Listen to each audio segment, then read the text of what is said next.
something. Welcome to the Undrafted Uncensored cast of Pod. Hosted by Nick Archuleta. Mosted by Colin Zanker. Nope. And last but certainly not today. least, That part's true, though. Joseph I'm least. Goodwin.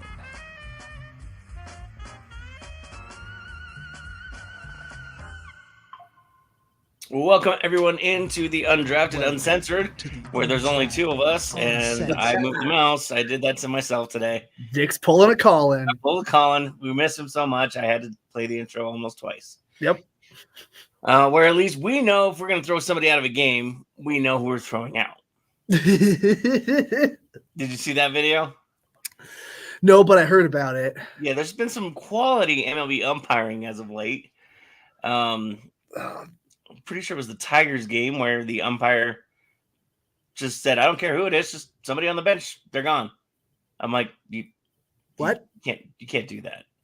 You should probably know who you're throwing out.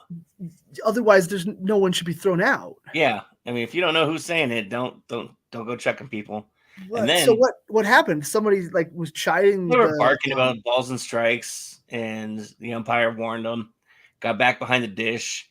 I think it was the bench coach was just walking down, trying to get the guys going or something, clapping, and said nothing about the strike zone or anything. Yeah. And home plate umpire turned and just pointed and ejected. And the manager comes out. He's like, "Well, who was it? We didn't say anything. We weren't doing anything." He's like, "I don't know. Somebody on the bench." Well, who was it? Who are you throwing out? I don't know. Somebody over there. Pick one. Pick somebody. Yeah. At that point, somebody? Not necessarily the burden of proof, but the decision has to be on you as the umpire. At that point, accept that you're probably throwing out the wrong guy, and that you're doing it to send a message, not because this particular person did anything wrong at all. And that's move on. You can't just somebody that's the giving him the business. You can't you can't do that. That's not a rule. It's like Cuba Gooding Jr. in Rat Race, when he screws up the coin toss and gives everyone a penalty for questioning him. Well, and then I think it was Thursday. The argument for robot umps has never been stronger. Oh, dude, they're doing a great job of asking for it. And then Thursday, I was watching the O's and Sox for a little bit. Mm-hmm. And I mean, the Orioles were winning. I'm like, White Sox suck. Orioles are winning. This game's over. Yeah. So I switched the channel, and I came back upstairs later that night to watch Quick Pitch before I went to bed. And they were talking about this controversial play at the end. I'm like, what? So what happened was the White Sox, managed to get the tying run onto second base. And one of their players hits a pop-up, so there's only one out. Yeah. So it pop up on the infield. Shortstop's watching the ball. Mm-hmm. The runner at second is watching the ball, starts to go back towards second base because they're calling an infield fly. Yeah. So everybody who play baseball knows infield fly, go back to the base, and then see what they do from there. There was no force because there was nobody at first. Runners at second and third, so he didn't have to run. Yeah. And this is the guy on second, right? Second, yeah. So they are going back. Well, one's going back, one's going forward, and they just managed to bump. So as the shortstop's coming up and the runner's going back, they're both watching the ball. They just kind of bump a little bit. Mm-hmm. Doesn't affect the play. Doesn't affect his ability to make the play, get under the baseball, gets under it, catches it. Beautiful. And him, just like everybody else, thought it was one out. So he's getting ready to check it around, looking around, because the umpires are like, ball game. And he's like, what's going on? What do you mean ball game? Yeah. So because they bumped, the umpire said it was interference and it was a double play and ended the game on that. That's awesome. I'm like, what are you doing?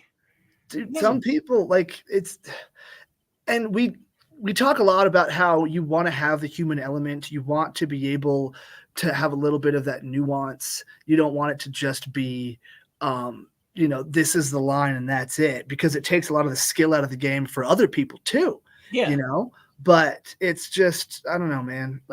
you can't just and I understand the argument too. Like you go to robot umpire and then like, certain catchers that are really good at framing pitches, that's not gonna be valuable anymore because it won't matter because it won't be possible. You won't be able to like my buddy Dante was talking about it, explaining this concept to me literally an hour ago that I'd never heard, but you kind of kick dirt on the back line so you can kind of walk backwards a little bit further and give yourself a little bit of an extra edge. Yep. And like these are things that are important to be able to do. And like the fact that that it's almost going to be necessary to have a robot that can't distinguish these things because the people's judgment has been so bad. And a lot of that is due to the criticism on the refs. It's like the refs almost feel like they have to be more defensive and be like, no, I was right. Where in reality, none of us really want you to be right. We want you to recognize when you're wrong and get the call right. Nobody cares what you thought it was originally. It is not often that the officials should be known by name unless they're like really good. In NHL, everybody knows Wes McCauley. In the NFL, everybody knew Ed Hockey. Mm-hmm. Major League Baseball. I was a big Cleet Blakeman guy. Cleet Blakeman. Very good Just call. a good name. His name is Cleet. Yeah, it is actually. Like, come on. And Major League Baseball, the difference is all the umpires because they're bad. Yeah, same in basketball. Diaz. Yeah. Tony Brothers. Wrong sport, but yeah. I mean, Scott Foster. NBA, everybody knows the NBA officials because they're bad. Yeah. Angel Hernandez in Major League Baseball. I mean, nobody knows the guy's name who got the call wrong in the Saints and Rams. But I know that he called the Super Bowl the next year, was the head ref. Yeah. So that's obviously, NFL has a different thing where they protect their referees to a fault. But you see that defensiveness there too. Yeah. You see it, everywhere. And I'm sure, baseball, same thing. Well, that guy said something I didn't appreciate. Just throw somebody out, Yeah. Or that looked like it. And does baseball have any kind of review process where if they make a call, can they go back and look at it and be like, actually, no, that wasn't interference. But we had to go look at it. Do they have any kind of review process like that? There's the review on the field. They can challenge certain plays. Okay. And I think maybe after the game, if they do something, because every umpire has to do an after game report. And I'm sure it's the same way in every sport, especially if they kick somebody out. Yeah, that makes sense. So I'm sure that at some point they meet with Joe Torre and review whatever they wrote about in their after game report. So-and-so was an asshole. This part of the field needs to be repaired. They have inept grounds crew, whatever they say. Yeah.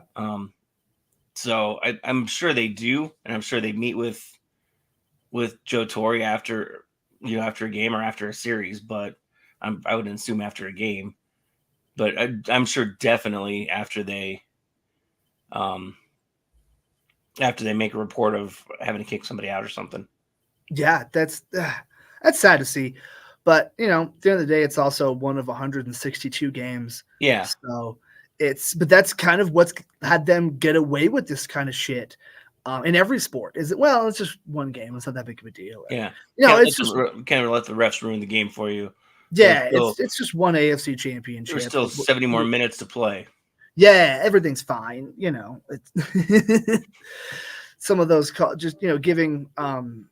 Remember the Chiefs got a couple pass interference calls that helped them continue drives, and like it always just feels bad, even if it looked kind of like a foul. That's why it's been nice to see the NBA refs have stopped calling as many fouls in these playoffs, because even in the past years, they would still call it relatively the same as the regular season. There'd still be some leeway for sure, but it wasn't like now where it feels like regular season was pretty ticky-tack and how it used to be kind of pre-bubble is almost how I think about it. And then now all of a sudden it's back to like old school basketball where you can bump somebody and, you can do some stuff. And that's been really nice to see. The NBA guys have almost, like, I wouldn't say figured it out, but they've gotten better. We didn't have anything to say about Tony Brothers specifically this year. Doesn't mean it won't happen. And it can happen again. And that we're forgiven for everything else, or Scott Foster, same thing. With certain players. But it's just sad to see, man. But You know, yeah, you don't want the refs to ruin the game for you. No. You don't want to see that. And I think I'm not necessarily going to want robot umps, but I think every sport needs to have a much better review process and like at least a sky judge. I don't know how useful it would be and how different it would be in each, sport. And basketball is pretty much incorporated that with having the review process and the monitors and all that. Like the NFL just needed to have a guy like that. And baseball, I think, could use a lot of that too. Someone that can almost override the umpire because they can see the whole thing. Yeah, well, and there's certain plays you can. Obviously, you can't challenge the strike zone, but safe out or catch, no catch, things like that. There's certain things you can challenge in the MLB, and it goes to. And why can't you challenge the strike zone? I feel like that should be a thing. You're gonna be doing it every single pitch, and as much as they are for speeding up the game. They have a challenge process in AAA right now, where you can, if either the catcher or the hitter can challenge the pitch, depending on what it is, but they only have a limited number to do. And that's how you should be. Yeah, you shouldn't have, because no sport has unlimited challenges. Yeah. Football has 2, and then you can lose one sometimes, or you can get one back in the second half. That's right. If you only use one or something like that, I forget exactly how it works. Basketball has more, but still a limited amount of challenges, and you lose a timeout regardless because you're stopping the time. So it's kind of a way to limit them itself. So yeah, I figured if you had how many do they have in the minors? I'm thinking like 3, 4 challenges. Yeah. Because if you have 9 innings, you don't want a challenge per inning. You kind of want less than half. Maybe even less than that, but like you should be able to challenge that at some point, because that way you have a robot ump that is checking the strike zone, but is not the one actually making the calls. You only refer to the robot ump during some kind of challenge or when it's unclear or whatever. The umpire's word is law, except for some challengeable situations. But I hate the idea of making certain plays challengeable and certain plays not. Like, give them 3 or 4 challenges and let them fucking challenge anything. Get the call right, period. And again, I think the NBA has the best system for that. But there was even a call last night where the ball was out on Jaden McDaniels, but he was fouled by Kyrie Irving. But because the call on the floor was not a foul, they couldn't just retroactively add a foul because they don't want to be just adding fouls onto everything. But it's as long as the spirit of the game is upheld and it's not just refs going in and adding foul. Like if Scott Foster adds a foul on Chris Paul every single time he has an opportunity to do so, we know there's a problem. Yeah. And, various refs have various problems with other people too. Or if it's just guys that are known to be complainers, like Boogie Cousins used to get targeted all the time. If every time they go back in a review and Draymond Green comes up with a foul, maybe we don't trust that system. But like, you should be able to add it when it's very clear and you can see this guy was fouled. The right call on the floor should be a foul. In the NFL, that's harder to do because there's holding on every play. Yeah. There's the officiating in the NFL is probably the most inconsistent of every sport. So in Major League, challenge has got to be easier. Sorry, AAA. That's it. Yeah. Each team gets 3 unsuccessful challenges per game. Successful challenges do not count towards the total. All challenges must be made within 2 seconds of the call. So you have 2 seconds as a hitter to decide if you want to challenge this, but you also have to understand that you get 3 wrong, you lose your challenges for the rest of the game. So I'm sure there's still a balance there. Certain players are allowed to probably do it more than others. I think 2 seconds seems too little. I think 5. No, I think 2 seconds is perfect. Well, you can look at the zone, you can look up at your skipper and get a nod and challenge that. Yeah, I feel like 2 seconds. You can for sure, and probably most of the time, but just what difference does 3 seconds really make for something like that? Again, just get the call right. The game has been accelerated in a great way, and people mostly have actually enjoyed it. Obviously, a lot of old heads hated it at first, and it's tough to get used to. And they're going to have to keep tweaking it a little bit to kind of get it just right, get that Goldilocks. But I feel like you got to have a little bit of something. Like, make it not feel like such an alien game. Yeah. Make it feel like there's, stuff that like every other sport has, challenges. We don't have to play it like it's the 1800s still. Speaking of challenges, the Nuggets have a lot of challenges coming up against them now that they've been eliminated. How so? For those of you that don't know, the Nuggets were eliminated from the playoffs by the Minnesota Timberwolves, who are trailing right now 2-0 in that series. Yeah, 2-0. Dallas is up 2-0 right now. I just had to confirm that I did see that last night. Oh, yeah. And, there's some questions because obviously Malone pushed this team as hard as he could because they wanted a repeat. He wanted a repeat. The players wanted a repeat. And that was the way it had to go. Yeah. And, I mean, they keep saying that was a lot of basketball to play, a short amount of time to recover. Obviously, Jamal was hurting. I don't know if anybody will actually say anything about it. Joker was wearing out. I mean, AG kind of disappeared the last 3 games. Christian Brown had 5 points off the bench in that last game, and nobody else on the bench scored. No, the bench has not been a scoring unit the whole time, and that's been a big issue. And they need a backup big. I know you got AG and Joker out there, but if you're going to keep Zeke Naji, let's start getting that dude some minutes or cut ties because you need a backup big. I can't believe they kept it. I think because he got hurt, he couldn't get traded. At the trade deadline, he wasn't healthy, so they couldn't move him. But when they signed him to an extension of like $5.5, $6.5 something million, like that to me was the tradable bench piece that they had. Like they could move him for a backup big or a backup guard. I would be fine with either one. The big would have been great for sure because you end up with the non-Jokic minutes. Trying to put Gordon at the 5 is great, but you don't have that guy to play the 4 anymore. No. Like Christian Brown, like Peyton Watson should have been that guy. The Peyton Watson couldn't score. And it becomes a liability. They don't have to cover you. Your offense becomes stagnant. Like Malone even straight up said, he can't put Brown and Watson on the floor at the same time.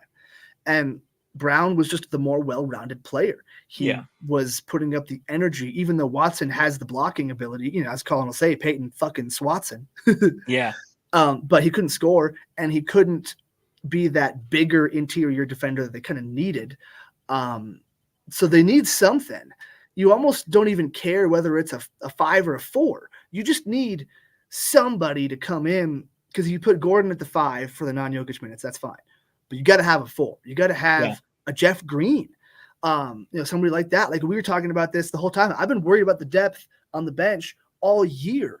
At the trade deadline, that was what I wanted, is them to move for a guy like, and even though I like Reggie Jackson, you kind of needed more of a scoring presence because Reggie pairs great with a scorer, but you didn't have that scorer. So Reggie, the facilitator who takes these ridiculous, stupid shots that go in sometimes. You kind of like seeing that to an extent when he's not trying to be the top scorer off of your bench. Like that's just, it was never going to happen. And, guys like Malcolm Brogdon got traded, guys that could have come in and scored or played a role, just, either didn't get traded or did to other teams.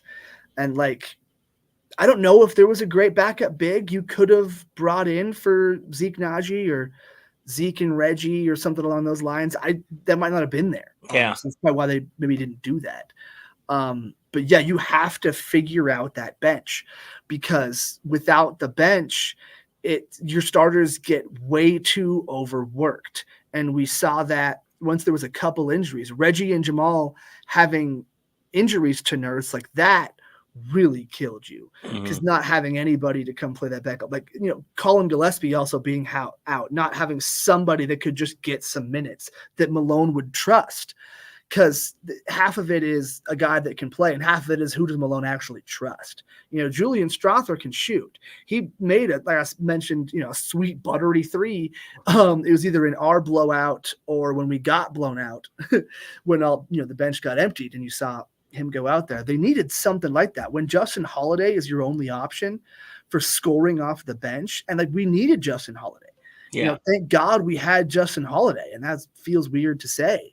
And now we can't even afford Justin Holiday because all we can get is veteran minimums. You might end up getting some kind of mid-level deal that you can sign somebody with after losing KCP's money. But I don't even think the loss of KCP's contract gets you that low to get a mid-level signing. Like, you're pretty much looking at vet minimums for everyone. Yeah. Do you think KCP is gone? Oh, guaranteed. There's no way. There's no fucking way. He makes $14.5 million. Yeah. I figured. I mean, yeah, it's a question worth asking for sure. Yeah. Like, you have to think about, but there's no way. Bruce Brown makes 22. KCP is going to make more than that. KCP is going to make 25. Or maybe he makes 22 for a longer period of time because he's 31, so he'll take that security. But no, he's gone. You're replacing KCP.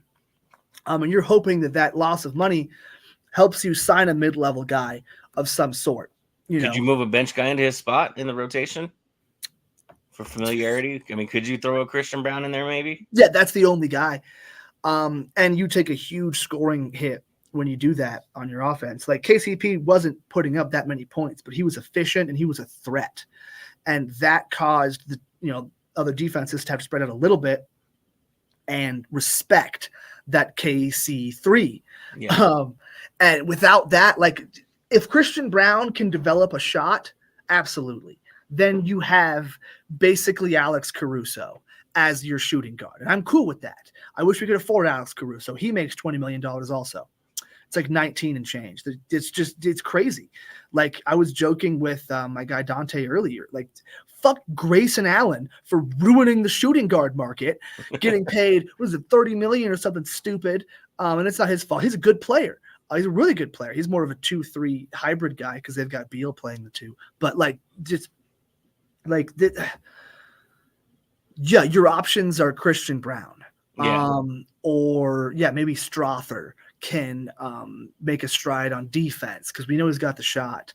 Because, like, who can you bring in at that? Like, dude, there's not really – like, we can't even afford Malik Beasley. Like, I would love to bring in Malik Beasley. He's out of our price range. Yeah. Like, there's no way. Like, guys at that shooting guard position are going to be really hard to find. Like, you can potentially replace Reggie Jackson because he's gone too. His contract's up, and he's got, I believe, a team option or a player option for $5 million. He's going to make more than 5. Teams are going to want just a solid backup point guard that can do stuff for you. So, like, you're looking at guys like Chris Dunn that are injury prone and old, but could be a good facilitator and a good point guard, but he's not going to score for you. Like, can you bring back Justin Holiday? That's sad when that, like, you're looking at that as like a potential, like, they need someone to take a step, and they need maybe 2 veteran minimum contracts to work out. Like, they need, and like, Jeff Green's available. So if you can get Jeff Green for a veteran minimum, hell yeah. He's old enough that he might not be able to get much of a contract. Maybe you can pay him a little bit more. I'm not sure the max. Like, the max they could give Bruce Brown last year was $7 million. I'm not sure how much they can give maybe one player. They gave Reggie 5 or 6, and they gave Zeke an extension for 5 or 6. That's where that money went. Could they do that with one guy this year and make it Jeff Green, or make it Goga Badatse or Badats, however you say it, a quality backup big that can facilitate and be a diet Jokic? Like, it's scoring is going to be an issue. Like, the guys that you want, like Royce O'Neal, you're not going to be able to get, who's leaving the Phoenix Suns. Brogdon, you're not going to be able to get. Like, I don't even know who's going to be available next year, but like Dante DiVincenzo played himself into a good contract. Yeah. Like Peyton Pritchard with Boston, they're probably not going to let him go. But like, you need a guy like that, and you're not going to find one because no one's going to let those guys go. And the guys are going to be available. It's like, yeah, I don't know, man. It's going to be really tough. And I don't think that they're willing to trade Michael Porter Jr. I was just going to ask you that. Yeah, exactly. Like, that's the big question. And it's coming to a head where they're just going to let him walk, I feel like, because you can't pay him that same money he makes $33 million right now. You can't afford that. Whenever his contract is up, like to extend him, you're going to extend him for KCP money, for 15, for 20. And he's probably not going to take that because he's going to be worth more than that to some other team. He'll go the Jeremy Grant route and go to Detroit and make a bunch of money. And so it's like you almost need to trade Michael Porter Jr. for the Bill Belichick approach and trade him a year early because you can capitalize. I don't know who's going to want him for that salary, so you're not going to get anything good back for him. So, like, dream scenario, try to get Mikal Bridges or try to get, like, Lauri Markkanen or somebody very good at that level who makes less than Porter. You're going to have to get, like, Markkanen makes 17, 18. Mikal Bridges makes, like, 20, 22, something like that. Like, you're not going to get Mikal Bridges and a player from Brooklyn. You're not going to get Lauri Markkanen and another player from Utah. Like, you're kind of just stuck, and you're not going to pay Porter over Gordon. It's going to come down to Porter or Gordon because you can't afford more than that. Like, it's Jamal's safe. Jokic is safe. You're going to need a max extension for Gordon. He's more, I think, important than Porter. But they're not going to trade him in the offseason for sure. I think they're too loyal, which is kind of a good thing. I like loyalty in that sense, especially because of all the issues that Porter had with his two brothers. It's just called Two Brothers. But like, they're not going to give up on a guy that just had one of the roughest years of his life. And they probably shouldn't, but for the good of the team, maybe they should. Like, because then like I said, it's going to come to a head where you just got to let him go. And like, does that end up being a, I don't know, like a really bad breakup? Or is it just going to be they pay too many guys and the bench is just ass? I don't know. I hope that you make it back here pretty soon, Nick, because I don't know. Is it me? Is it me that you're looking for? Or is it my internet, or is it yours? I hope we're fine. I'm going to send a text real quick. But like, that's to assume that it's just me here. Trading Porter feels necessary and impossible at the same time. And you can make it work with guys like this, but you're going to have to get a lot out of some really cheap contracts. Like, yeah, you're not going to be able to get Royce O'Neal. You're not going to be able to get really any good shoot. Like, somebody can't even afford Malik Beasley. And I would love to bring back a guy like Beasley or a guy like Monte Morris to come off of the bench as your point guard guy, because you're not going to be able to have Reggie Jackson. Hey. Yeah. So was that me or was that you? No, that was definitely me. I was pulling up MPJ's contract. And apparently that's a sore subject for my computer because I got into whirlybird hell and it just, my thing was spinning and spinning and spinning. Okay, cool. Like every once in a while I get like, I'm like, keep talking, Joe. Like, I fucking did. Especially when you were gone. I was like, well, fuck. I mean, I'm going to assume that I'm the one still in the stream. So I'm going to keep show. Here we go. But yeah, like 35, 38, and 40 over the next 3 seasons. Yeah. The crux of what I was saying, basically, that you missed, it's trading Porter feels necessary and impossible. Yeah. Like, you're going to dump him to Detroit for nothing. You're going to get Jaden Ivey and hopefully he works out. You're going to dump him to San Antonio and you're going to you're lucky if you get Jeremy Sohan. You probably don't. You probably get Trey Jones.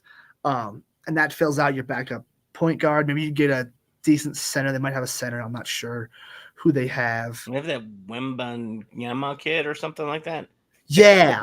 So like the other guy is, probably more likely. That Wembanyama guy seems like a bust.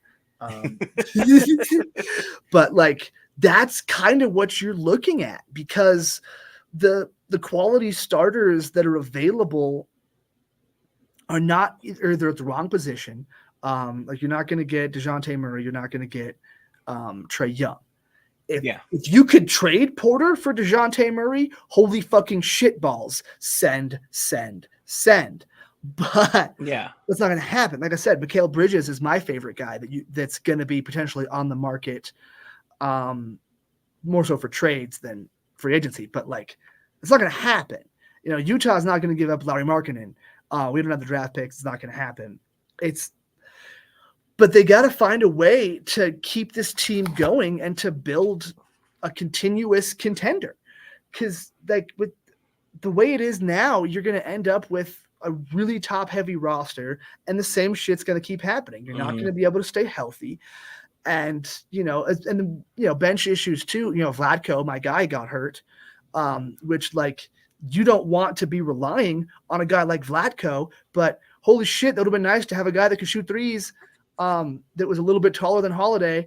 Holiday looks like a skeleton out there. yeah. But hell, I would be happy to get that guy back next year because you need something along those lines, and it's going to be rough, man.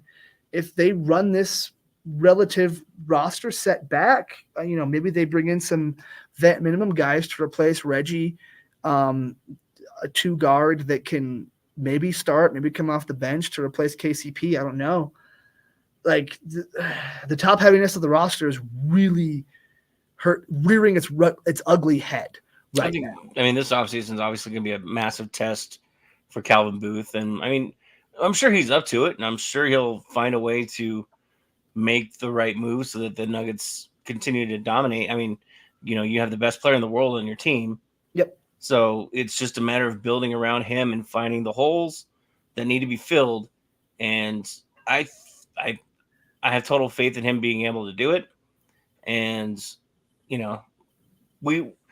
it's so hard to repeat in sports anymore with championships anyway, that, we all kind of expected this. And I think even for us fans, it was kind of nice to not have to go through another championship run, because even as a fan, that's kind of exhausting. I disagree. I will take that every time.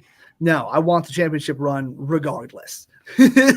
But it's going to be tough. But also this year was one of their better chances. Like last year was their best chance and they won.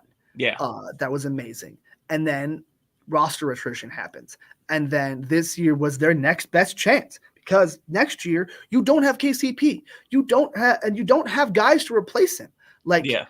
And that's partially on Booth and Tim Connolly, and it's partially on Michael Malone for not developing these guys and not giving them the minutes that they need.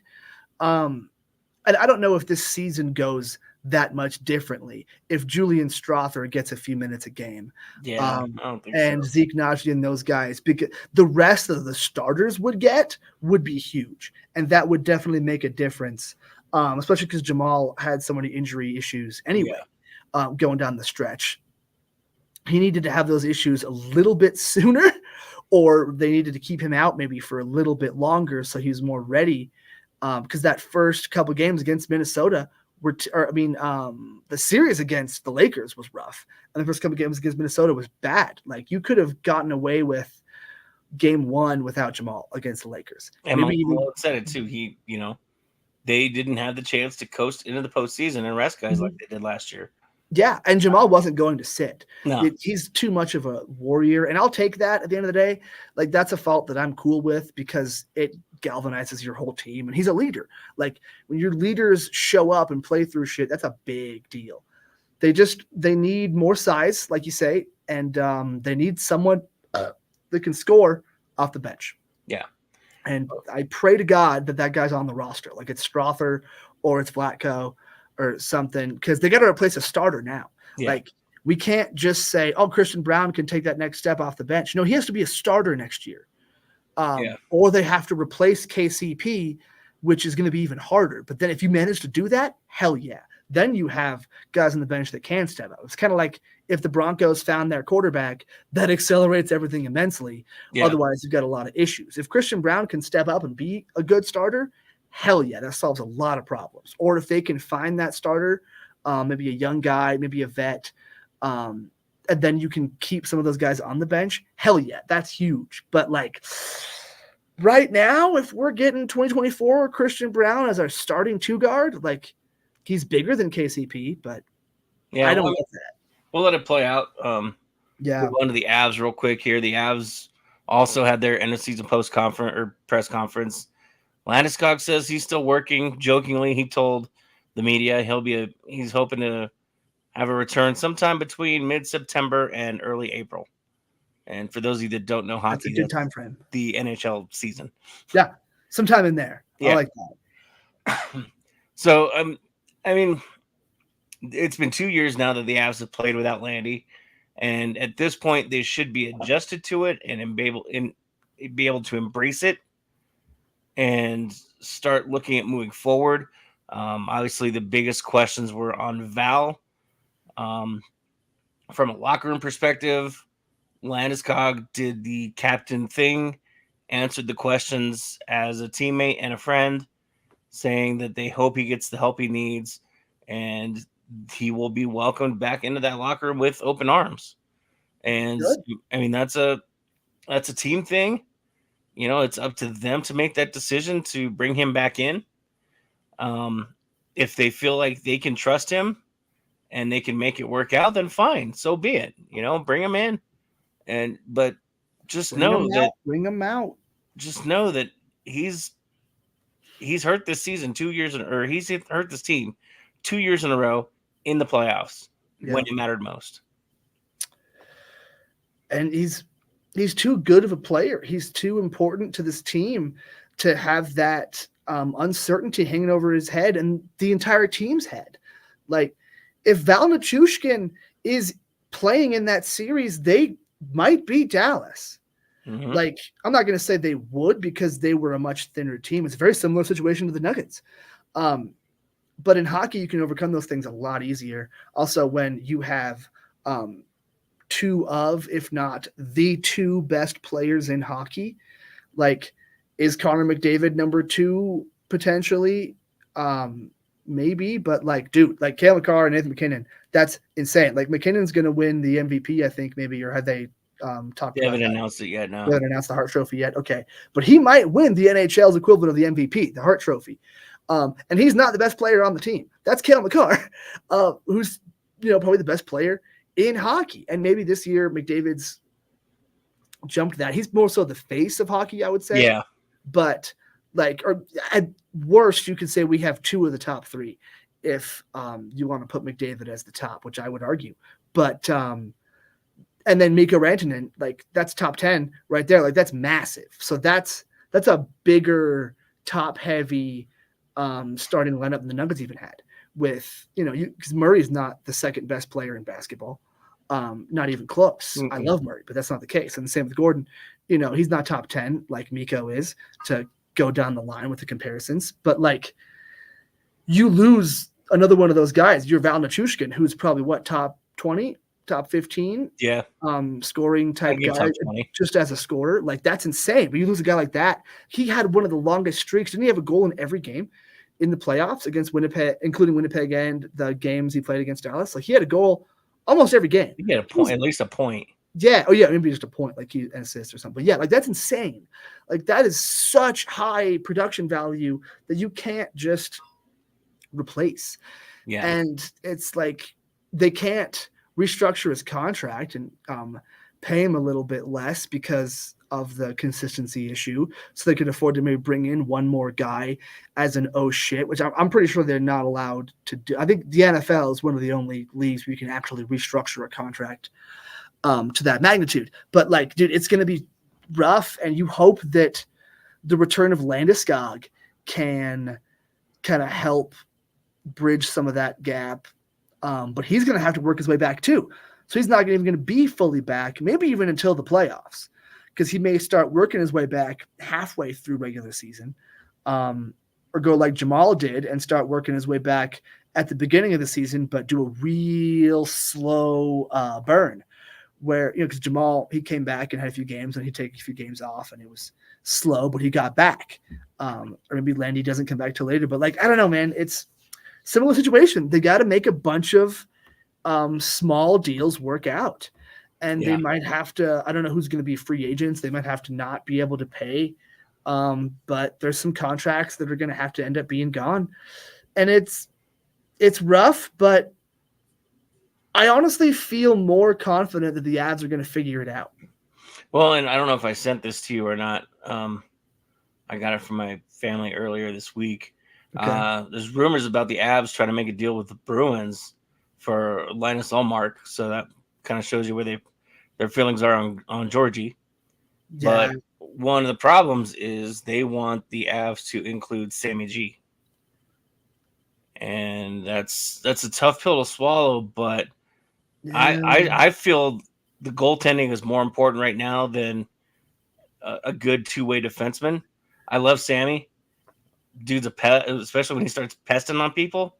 I love when Sammy just turns that pest on. But we saw it. I mean, the goaltending hurt the Avs quite a few times this year. That's true, but I also feel like the next goaltender is kind of already on the roster. I feel like Eustace Annunen can end up taking that next step next year, but they don't know. They have to see. Yeah. Give him a shot, and you still want to have another guy. It's too bad you can't just switch it and keep Georgie as a backup for Annunen, but that would probably hurt the mentals of it's already happened Georgie to him once. It's already happened to Georgie once. That's what happened in New York. That's different though. That's fucking Shesterkin. He's maybe the best in the league. That dude's insane, and they're still playing right now. Yeah. So that's. And I was really for an you're right though. It's happened to him before, and he didn't play terrible. But that was also two young guys competing, and Shesterkin beat him out. But but could he handle that happening again? Like goalies are psychos, man. So I would honestly rather shore up everything else and take a look at the goaltending, because they could have gotten Marc-Andre Fleury if they really wanted to this year, and they would have had to have given up probably something they didn't want to, probably somebody like Sammy G. Yeah. And would that have been enough? Maybe not. Maybe he's too old and not going to work out. Because Georgie stood on his head for a few games, especially in that Winnipeg series. Without Georgie, they don't beat Winnipeg. They definitely, let the team down to an extent. I was texting my buddy who's a big hockey guy after the Avs went down 3-0 the second time, and I was like, got him right where we want him against Dallas. Because at that point, the game was kind of free. And then the fourth goal, and I was like, oh, fuck. And then we scored two, and I was like, oh, shit, here we go. Never mind. But they tried. It was close. And, it feels like they can do more with those guys, whereas basketball, it's such a team-oriented. They really need all those guys running on all cylinders, whereas the Avs can get away with only a few guys running on all cylinders because their cylinders are faster, or they have more cylinders. How does this metaphor work? Yeah. They're much more cylindrical. Yeah, for sure. Yeah, let's go with that. That sounds like a word. Yeah, they have a Hemi. I don't know. I'm excited to see. We all know where the Avs holes are. They're so close. Again, they're in a window. They have to figure out what they're, how to get through that window at least one more time. I would like to see them with this crew end up with at least 3 cups. Yeah, for sure. And that would be great. I mean, more than that, don't get me wrong. I wouldn't fight that at all. Yeah. But if we can get through 2 more cups with this crew, I think that would be a good use of everybody's talents at that point. Oh, 100%. I mean, the best team the Avs ever had didn't win more than 2 cups. Yeah. And there was a while in between for sure. There's a lot of turnover between 96 and 01. I think it was 96, 95, something like that. But still, they only got 2 cups with Waugh, Sakic, and Forsberg and Foote. And then they brought in Bork for the last part. But that was the core, was those guys. And they got 2 cups. Yeah, Rob Blake, obviously. There's so many guys you can mention. But I feel like that was the main core, was those guys. But and you throw Rob Blake in there too. But with this core of, I almost said Crosby. With McKinnon, Makar, Rantanen, Nichushkin, McCarr, and Landeskog. And then you could even throw in, if they'd kept him, Nazem Kadri. Yeah. And it's hindsight's 2020. We all would have rather paid Kadri than Nichushkin, seeing everything's happened with Nichushkin. Yeah. But it's how it goes. Maybe Kadri doesn't last as long, gets hurt, he's older, Who knows how long his skates hold up? He'd be a guy I'd love to bring back, similar to Jeff Green. The Nuggets. I'm just like, if we could do it, that'd be sick. I think we still have a few years out for Kadri. I think he's still under contract with Calgary for a little bit longer. But if this group could even get one more cup, that'd be phenomenal. I almost feel like that's how it's going to go, and then they're going to have to retool to get, Makar's third cup. McKinnon might be on his way out. Landeskog will be gone. Maybe Mikko's still here, maybe not. Who knows? But I feel like it's going to have to be almost a different, style of team to get Makar another one. But fuck, who knows, man? If they can do it next year, then everything's on the table. Yeah. If they can get some kind of goaltending, whether it's Georgie, Annunen, some other guy, and then they could put more into the defense and into the front lines and just, depth. Depth is kind of fucking important. Obviously, the Avs won with some of the best depth that hockey's seen. With the cup in 22. But they need a bully too. I mean, they missed Logan O'Connor. During the playoffs. I mean, you need LOC. You need a guy like LOC to get out there and just light some fires and throw some fists. Yeah, so Josh Manson was that guy a couple years ago. He's kind of fallen off. He feels kind of big and slow when he used to feel big and scary, and a little bit slow. But that's fine. He's kind of teetering on the edge of Rudy Gobert. Living on the edge. Living on the edge. There's something wrong in the world today, Nick. I don't know what it is. Oh man. But it's gonna be a fun off season for both teams, and I feel like both are gonna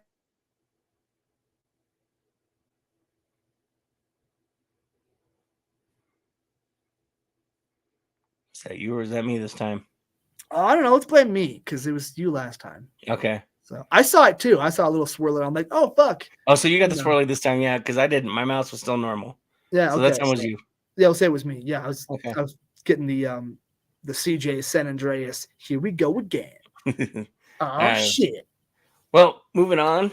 The Broncos had their first OTA this week. And everyone looks great. And everybody's amazing. They look great and they're doing good stuff and they're best running shape around of their lives without pads and not really being pressured, and they followed directions. Mm-hmm. Like I'm not trying to be mean. You guys know I love football. It's one of my favorite sports. Yeah, football. But this is the stupid time of year where they're doing OTAs and things like that. And it's who wasn't there, who was there. And look how great they looked. And I'm like, I don't care right now. Yeah, nobody cares how great. I mean, we kind of do care, though, because it hasn't been good at this point the past 2 years, because Russell Wilson never looked good in any of these situations. Because he's just not that kind of guy.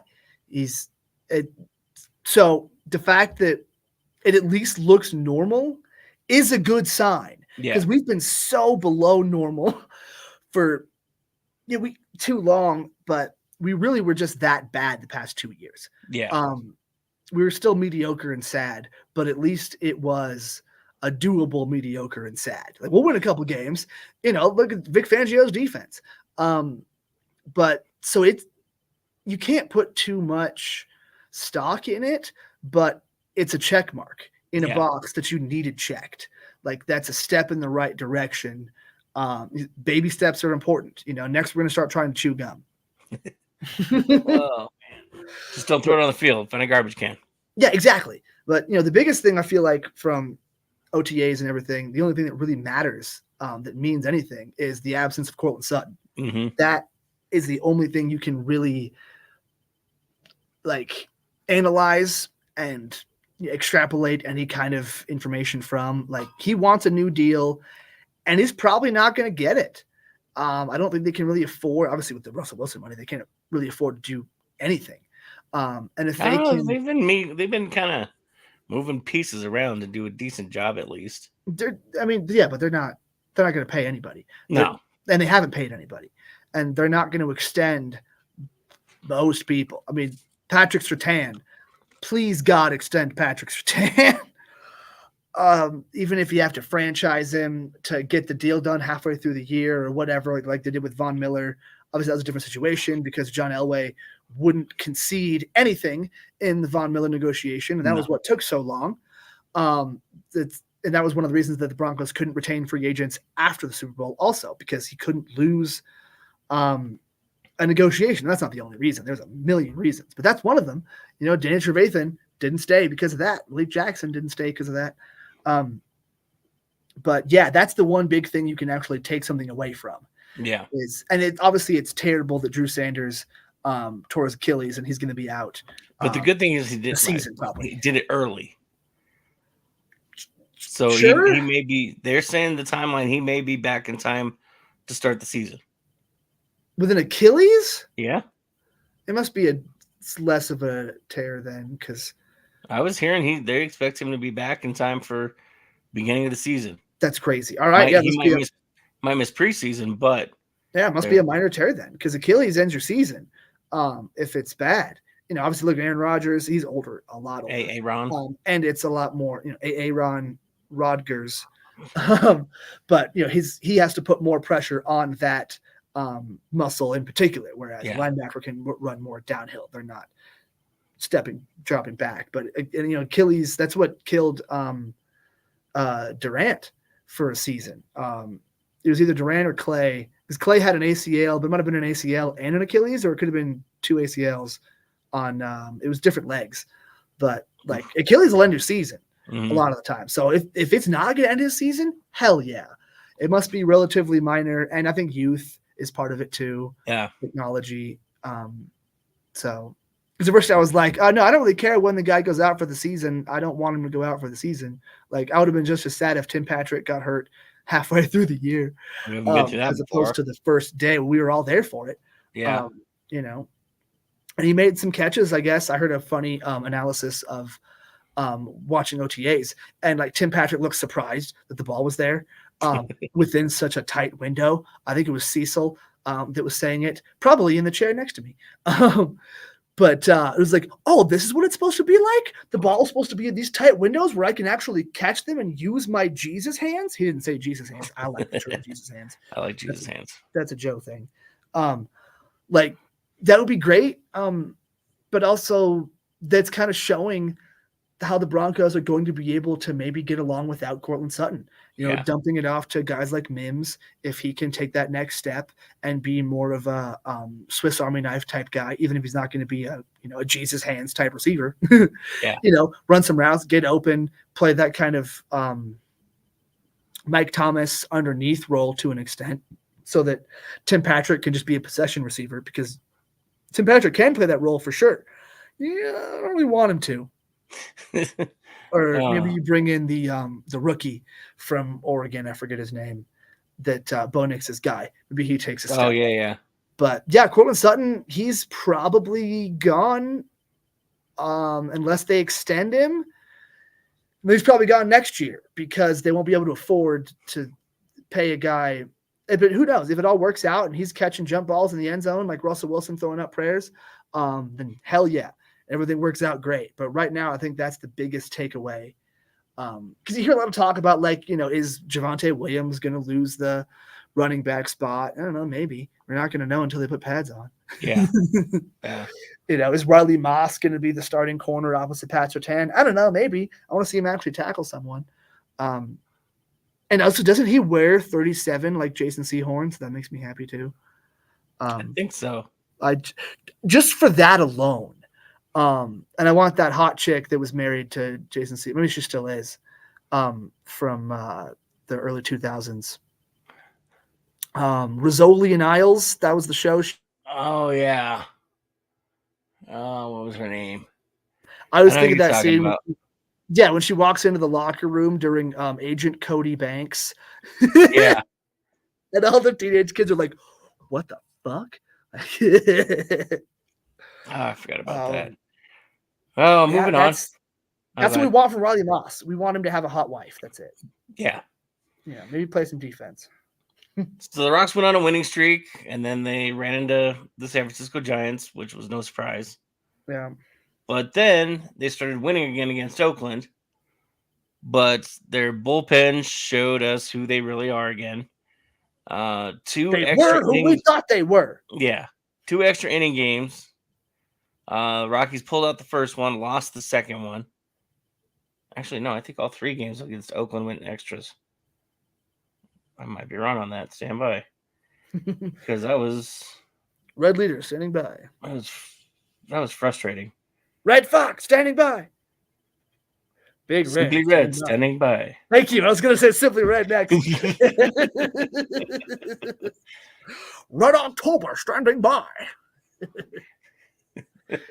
How many Family Guy jokes can Joe get through before Nick finds the, was it pitching information? Okay, yeah, I was ready. It was 2 in a row.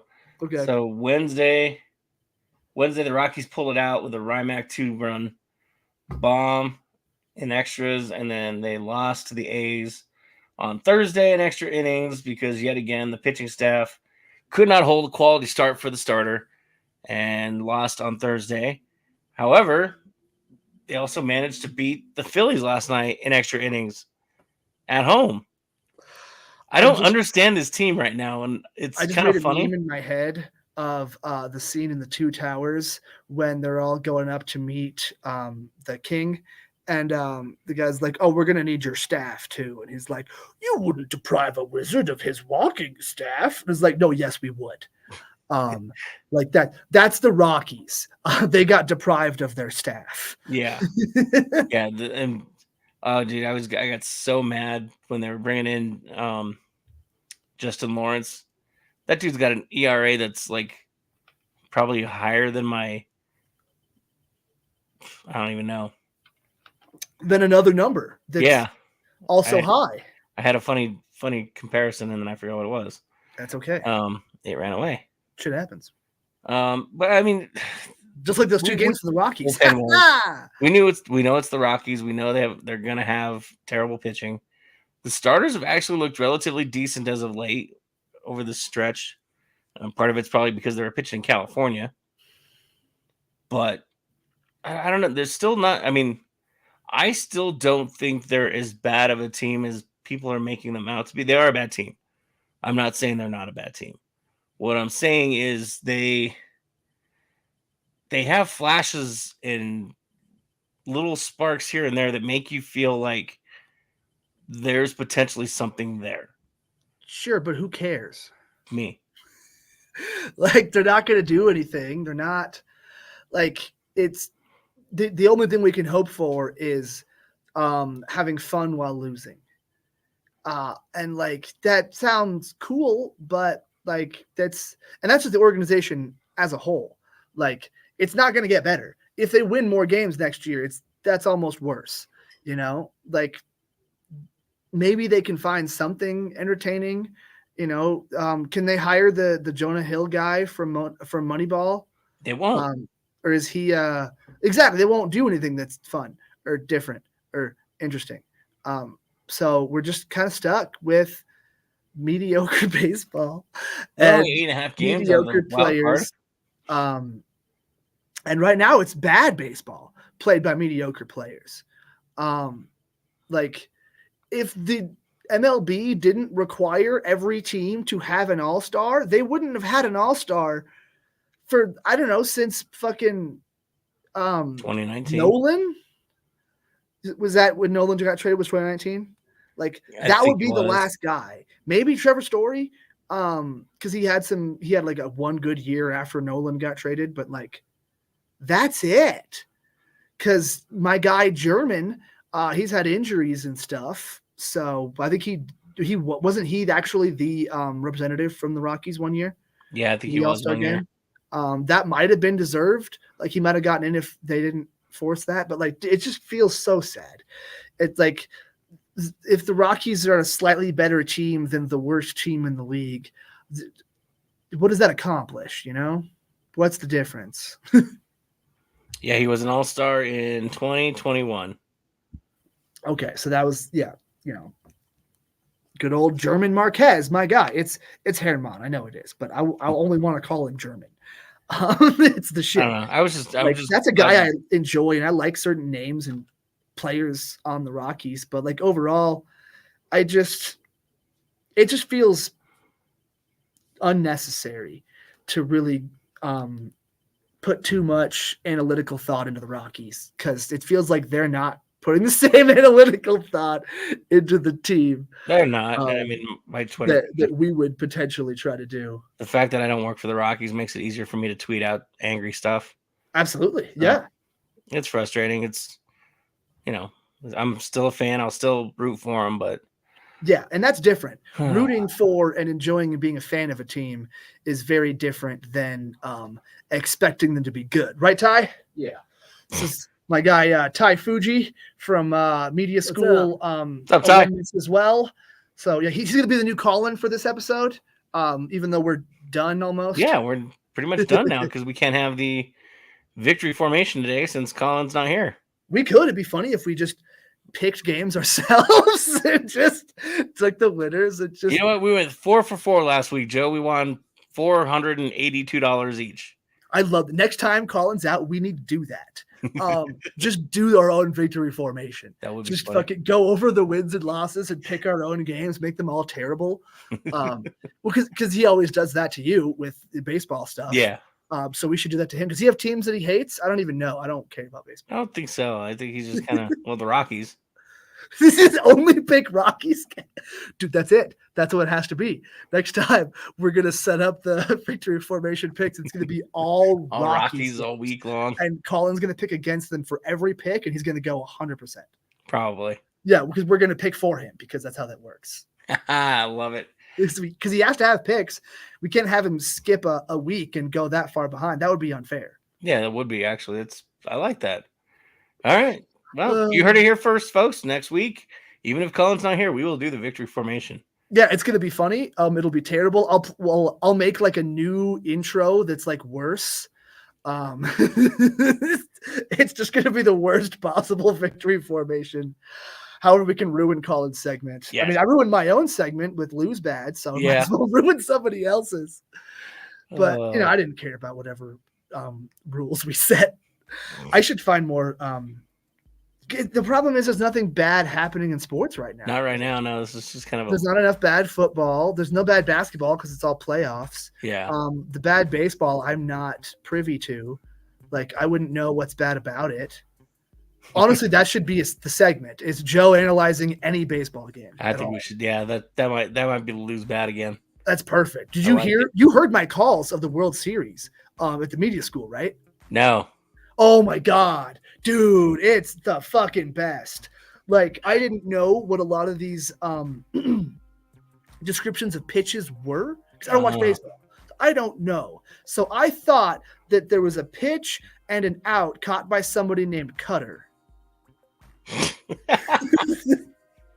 I mean, it was the Cutter. The out's on. Yeah, it's out caught by a Cutter, I guess. I don't know. Who's Cutter? I don't fucking know. Nobody. It's a type of pitch. Oh, thanks everybody for tuning in today. We appreciate you. We know you probably missed Colin, but we didn't. We didn't. Thank you everybody E5280sports.com for hosting us. Thank you to Michael Spill and everybody over there that continues to bring us back. I don't know why, but we have fun doing this still. Tell your moms, tell your friends, tell your mom's friends. Yeah. And like, support, love, whatever, subscribe. And whatever else I don't know how to say anymore because I forgot. I don't know. Don't worry about it. Follow. We, sign up for our Patreon. We don't have a Patreon. Not yet.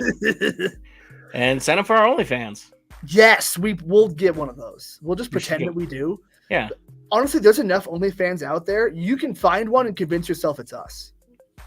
There you go. For Joe Goodwin, I'm Nick Archuleta. This has been Undrafted Uncensored. Thank you again, everybody. Have a great weekend and happy Memorial Day. Yeah, that too. Outro music. I always like this one. It's got a nice little bass riff almost,